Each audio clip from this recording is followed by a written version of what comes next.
यता हेर्नुहोस् त गाइज, चिन्नु भयो नि अहिलेको नवनियुक्त विद्युत प्राधिकरणको प्रबन्ध निर्देशक केपी ओलीको सालोलाई बधाई दिन पुगिसकेछ बाख्राकाजी बिहान बिहानै गएर हेर्नुहोस् त।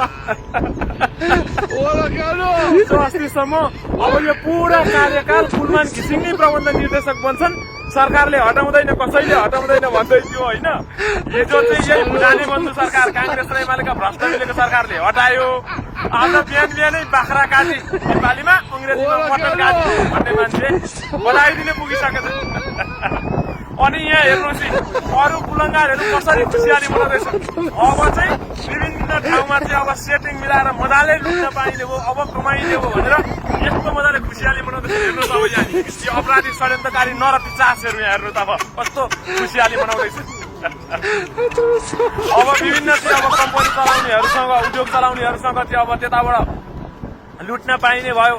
अब सोलर प्यानल सेनल बेच्नेहरूबाट, ब्याट्री बेच्ने, जेनेरेटर बेच्नेहरूबाट पनि अब मजाले पैसा उठाउन पाइने भयो। लोड सेलिङ लगाएर भए पनि पैसा कमाइने भयो भनेर यस्तो खुसी मिलाइरहेका छन्। अब बाख्राकाजी त हेर्नुहोस् अब चाकाबाट बोल्छ कि मुखबाट बोल्छ थाहै भएन।